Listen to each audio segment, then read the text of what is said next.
See if I can avoid the tech issues. So when I was asked to contribute to Monica Screen Roam, as many of us did, and here's another picture of it again, in case you'd forgotten what it looked like. And about the close connection between film and video games, as is my idiom. A similar work could in fact be written, a similar work to this could be written about ancient world games. One that provided detailed summaries, historical context, behind the scenes details, and discussed important themes of the works. In fact, these rubrics are among those that are discussed as important factors in games in the textbook for game analysis that I use in the class that I teach on this. But reading Big Screen Rome got me thinking about the deep influence of films on the ancient world on games on the ancient world, and whether this paper could be an analysis of a game's reception of cinematic receptions of the ancient world, taking that Monica Cyrino fancy shit and giving it a Nolan twist, if you will. So tag yourself. I'm this one.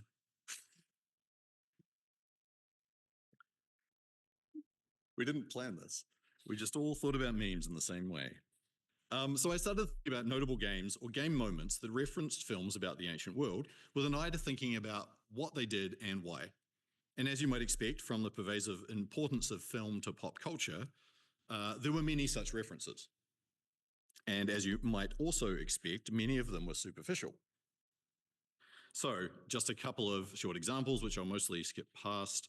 But in God of War 2, for example, Perseus is voiced by Harry Hamlin, who played Perseus in the 1981, i.e. the good one, Clash of the Titans.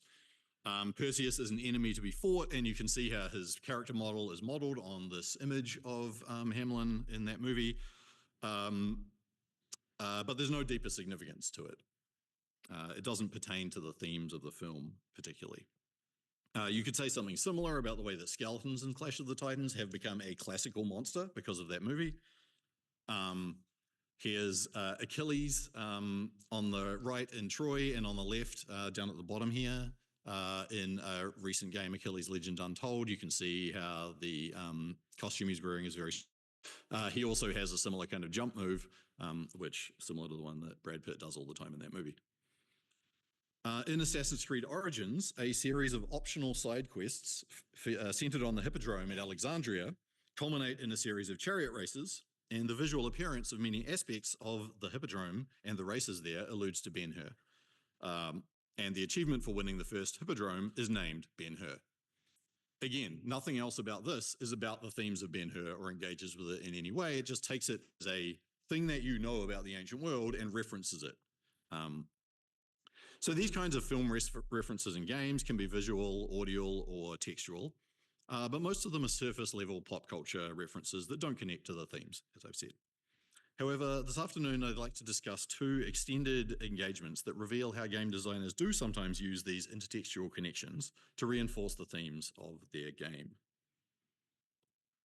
And so these are the two examples I'm going to use, so we're going to hear more about the time and a bit about Gladiator, which we haven't heard as much about as we might have expected to, given how much everybody loves it. So the first one, Assassin's Creed Odyssey. In Odyssey, which is how I'll refer to it, you play as a Spartan grandchild of Leonidas, thrown off Mount Tagatos as a child and thought dead, who becomes embroiled in the events of the Peloponnesian War when the game starts in 431 BCE. The game begins with a prologue that draws heavily on Zack Snyder's 2006 film 300.